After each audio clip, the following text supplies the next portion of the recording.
स्वागत है जी आपका आपके अपने चैनल सोनू मिश्रा मैथमेटिक्स में। तो चलिए आज एक बहुत ही बढ़िया सा प्यारा सा टॉपिक हम आपको सिखाते हैं। आज जो टॉपिक हम आपको सिखाने जा रहे हैं उस टॉपिक का नाम है समलंब चतुर्भुज। ये बहुत ही इंपॉर्टेंट टॉपिक है आपके आने वाले रेलवे एग्जाम एसएससी एग्जाम के लिए। ठीक है, तो चलिए लगातार मेरे साथ बने रहिएगा। इस वीडियो में सभी प्रकार के सवाल मैं आपको बताऊँगा समलंब चतुर्भुज का। तो बढ़िया सा कॉपी कलम ले लीजिए, एकांत से जगह में बैठ जाइए जहाँ पे आपको कोई डिस्टर्ब ना करेगा। ठीक है, और हम भी आपको आराम आराम से एकदम स्लोली सिखलाएंगे। ऐसे लगेगा जैसे कि आप किसी क्लास रूम में बैठ के सीख रहे हो। ठीक है, चलिए तो हेडिंग लगा लीजिए समलंब चतुर्भुज। जानते हैं पहले सबसे पहले क्या होता है समलंब चतुर्भुज। तो मेरी बात को जरा गौर से सुनिए। चतुर्भुज नाम से क्लियर है चार भुजाओं से घिरी हुई आकृति। चार भुजाओं से घिरी हुई बंद आकृति क्या कहलाता है? चतुर्भुज कहलाता है।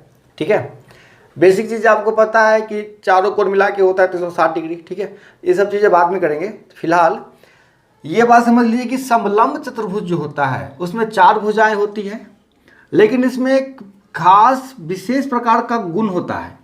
गुण ये होता है कि समलंब चतुर्भुज में दो भुजाएं आपस में समांतर होती है और दो भुजाएं आपस में असमांतर होती है।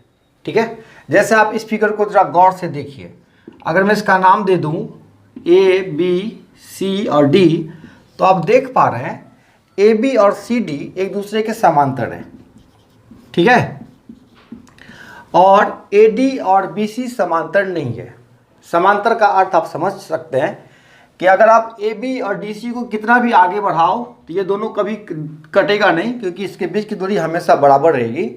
लेकिन अगर आप जैसे ही ए डी और बी सी को आगे बढ़ाओगे तो ये दोनों एक दूसरे को काट देगा। तो आप समझ सकते हैं, बचपन में भी आपने पढ़ा है क्या होता है समांतर रेखाएं। जब दो रेखाओं के बीच की दूरी हमेशा बराबर रहती है। तो आप देख सकते हैं ए बी समांतर सी डी है। तो ये पिक्चर है भैया समलंब का। ठीक, इसमें एक छोटी सी बात और हम जानेंगे। यहाँ से देखो, अगर आप ए से एक लंब डाल दो तो ये लंब कहलाता है हाइट, ऊंचाई, समलंब की ऊंचाई। और यहाँ से भी आप बी से भी लंब डाल सकते हो, तो ये भी क्या है?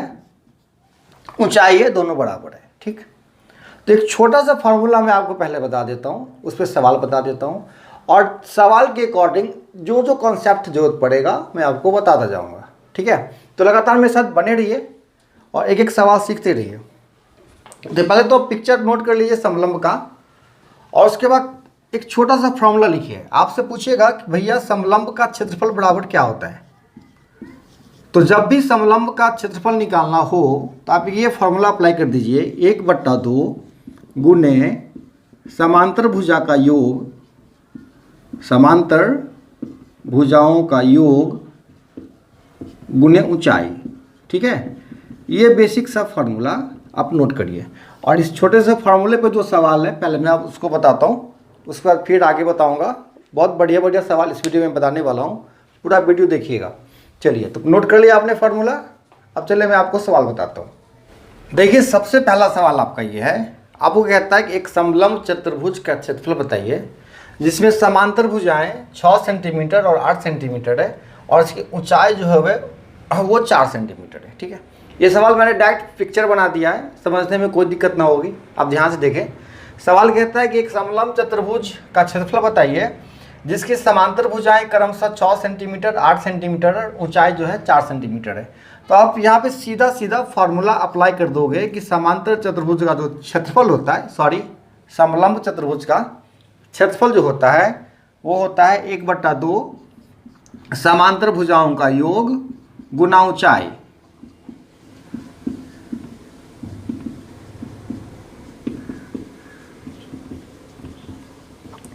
तो 1/2 समांतर भुजा कितना कितना है मेरे भाई बता दो? 8 और 6 कितना हो गया? 14। और गुने ऊंचाई, ऊंचाई कितना है? 4। तो 2 दूना 4 कितना हो गया? 14 दूना 28 सेंटीमीटर स्क्वायर। ये हो गया जी आपका आंसर। ठीक, अब इसी सवाल को थोड़ा सा चेंज करेगा। थोड़ा सा क्या चेंज करता है मैं बताता हूँ, पहले आप इसको नोट कर लीजिए। इस बार सवाल में थोड़ा सा क्या चेंज किया है, क्षेत्रफल दे रखा है 450 सेंटीमीटर स्क्वायर, भुजा दे रखा है 3:2 में। और भुजा मतलब कौन सा भुजा? समांतर भुजा। कौन सा भुजा? समांतर भुजा। और हाइट दे रखा है 15 सेंटीमीटर। आपसे पूछता है भुजाओं का योग बताइए, भुजा बताइए। तो भुजा मिल गया तो भुजाओं का योग भी निकाल सकते हैं। ठीक है, अब देखिए मैं थोड़ा सा डायग्राम बता के भी आपको समझाने की कोशिश करता हूँ। ये डायग्राम है समलंब चतुर्भुज का। कहता है कि समांतर भुजाएं जो है वो 3:2 में है, तो बेशक छोटी वाली 2x और बड़ी वाली 3x, ठीक है। और ऊंचाई कितना है 15। इसका एरिया दे रखा है 450 सेंटीमीटर स्क्वायर। अब मेरे भाई बताइए, मैंने आपको बताया एरिया का फॉर्मूला, समलंब चतुर्भुज का क्षेत्रफल क्या होता है फॉर्मूला, 1/2 समांतर भुजा का योग गुने ऊंचाई।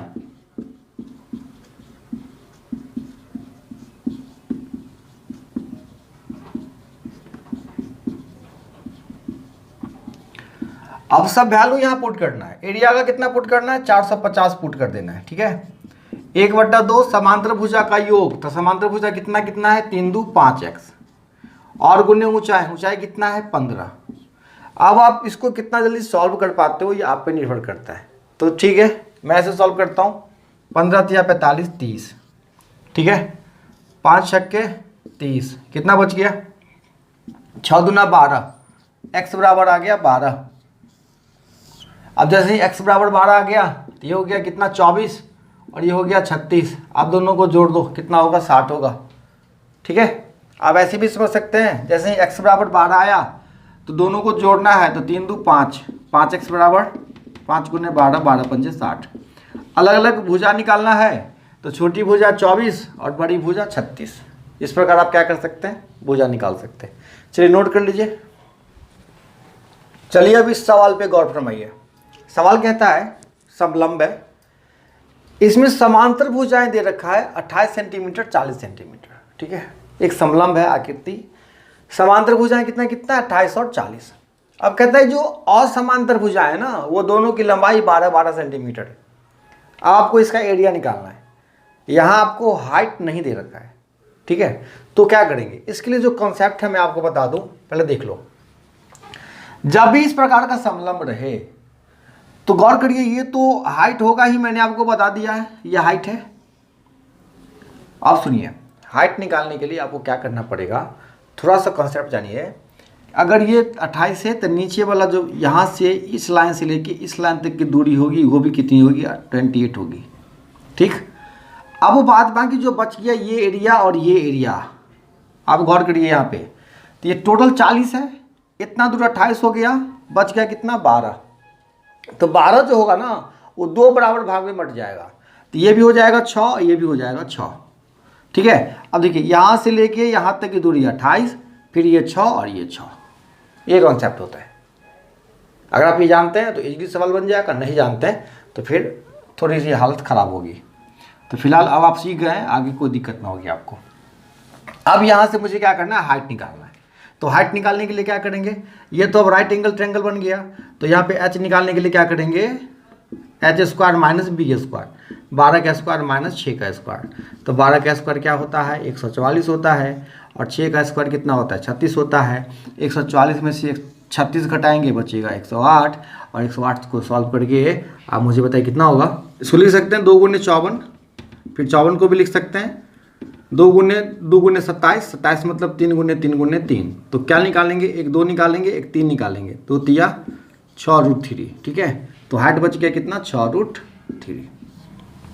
अब हाइट मिल गया, अब मुझे क्या करना है, एरिया निकाल देना है। तो एरिया के लिए सबसे पहले अब फॉर्मूला लिखने की कोई ज़रूरत नहीं है, 1/2 सामने वाली भुजाओं का योग। तो समांतर भुजा कौन कौन है 40 28, कितना हो गया 68, और ऊंचाई कितना निकला है 6√3। चलिए अब काट देते हैं, 2 3 6, अब गुना कर दीजिए, 8 3 24 का 4, बच गया 2, 6 3 18 2 20, ठीक है। 204√3 सेंटीमीटर स्क्वायर, ये हो गया जी आपका आंसर, ठीक है। चलिए नोट करते, चलिए एक और नया सवाल देखते हैं। सवाल कहता है एक समलंब में AB समांतर CD है, ठीक है।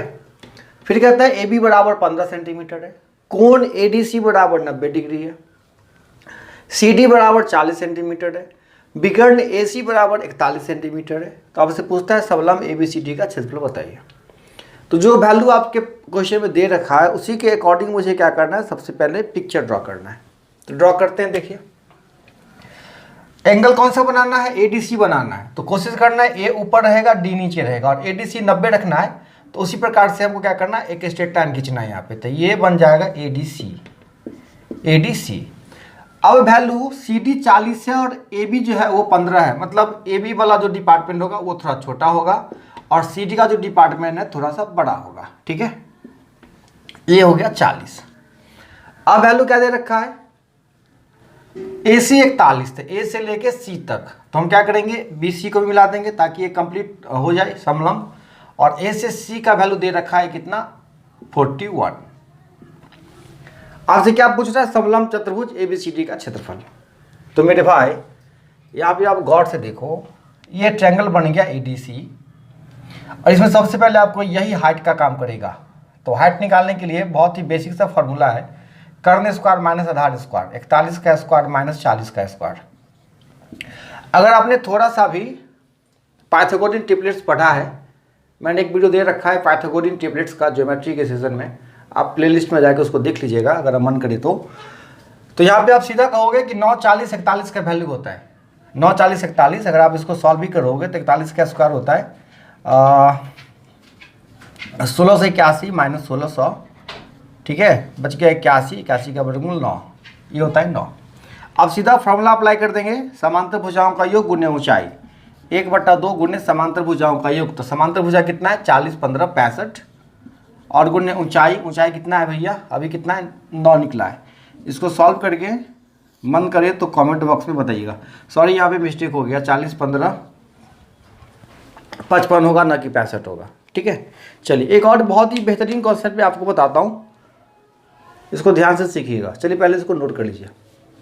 आगे का कॉन्सेप्ट ये है कि जब भी आपको समलंब चतुर्भुज दिया रहे ना, मान लो मैंने एक समलंब चतुर्भुज ड्रॉ किया ABCD,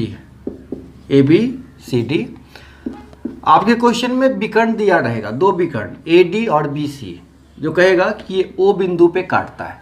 ठीक है, तो आपने समरूप त्रिभुज का कॉन्सेप्ट पढ़ा है, नहीं पढ़ा है तो निश्चित रूप से जाके ट्रायंगल, ज्योमेट्री के ट्रायंगल में मैंने समरूप त्रिभुज पढ़ाया है, आप उसको देख लीजिएगा मन करे तो, ताकि बेहतर तरीके से समरूप त्रिभुज के बारे में आप सीख पाओगे। तो देखिए AOB और COD जो है ना वो समरूप त्रिभुज है। ठीक है, समरूप त्रिभुज में क्या होता है ना कि समरूप त्रिभुज के क्षेत्रफल का जो अनुपात होता है, AOB का क्षेत्रफल और त्रिभुज COD का जो क्षेत्रफल का अनुपात होगा वो संगत भुजाओं के वर्गों के अनुपात के बराबर होता है। तो संगत भुजा है इसका AB और CD, ठीक है, 3 भुजाएं होती है, फिलहाल मुझे इसी से काम चलाना है अभी, AB स्क्वायर और CD स्क्वायर। तो ये फॉर्मूला आप नोट कर लीजिए, इस फॉर्मूले में ढेर सारा सवाल अभी आप लगा दोगे। क्या ना कि त्रिभुज AOB का जो क्षेत्रफल है और त्रिभुज COD का जो क्षेत्रफल है, दोनों का अनुपात इस भुजा के वर्गों के, मतलब AB स्क्वायर और CD स्क्वायर के वर्गों के अनुपात के बराबर होगा। ठीक है, तो मैं क्या करना चाहता हूँ, आप इस सवाल के माध्यम से समझिए। पहले आप इस फॉर्मूला को नोट कर लीजिए, फिर आगे मैं आपको बताता हूँ। जैसे मान लो किसी सवाल में कंडीशन दिया हुआ है कि AB जो है वो CD के 2 गुने के बराबर है, मतलब दोनों में 2:1 का रेशियो है, AB 2 है, CD का 2 गुना है AB, मतलब ये 2 होगा और ये 1 होगा। तो आपसे पूछता है कि AOB और COD के क्षेत्रफल का अनुपात बताइए। ठीक है, AOB और COD के क्षेत्रफल का अनुपात। तो मैंने क्या बताया कि दोनों त्रिभुज समरूप है और समरूप त्रिभुज के क्षेत्रफल का जो अनुपात होगा वो संगत भुजाओं के वर्गों के अनुपात के बराबर होगा। तो मैंने क्या बताया, ये हो जाएगा 2 का स्क्वायर 4 और ये COD हो जाएगा 1। ठीक है, कोई दिक्कत नहीं यहाँ पे। अब सुनिए, बाय द वे अगर आपको ना किसी का एरिया दिया रहे, क्या दिया रहे, किसी का एरिया दिया रहे, मान लो बोले कि AOB जो है ना, AOB वो 84 सेंटीमीटर स्क्वायर है सपोज, इसी कंडीशन में एरिया ऑफ ट्रायंगल AOB दिया हुआ है 84 सेंटीमीटर स्क्वायर, और आपसे पूछे कि भाई COD का एरिया क्या होगा, तो अभी मैंने बताया दोनों में 4:1 का रेशियो है। तो 4:1 का रेशियो है तो 4 बराबर कितने का, 84 का, तो 1 बराबर कितने का, 21 का, मतलब ये डेफिनेटली 21 सेंटीमीटर स्क्वायर होगा। ठीक, अगर मान लो उल्टा होता, ये नीचे वाला पोर्शन 2 होता, ऊपर वाला 1 होता, तो रेशियो उल्टा हो जाता, 1:4 हो जाता। ठीक है, कोई दिक्कत नहीं है। अगर यहीं पे मामला 1:3 का होता, 1:3 का होता तो 3 का स्क्वायर 9, 1 का स्क्वायर 1 होता। तो ध्यान रखना है बस ये चीज़ें, ए बी का स्क्वायर और सी डी का स्क्वायर, इसका अनुपात आपको निकाल के वैल्यू निकाल लेना है।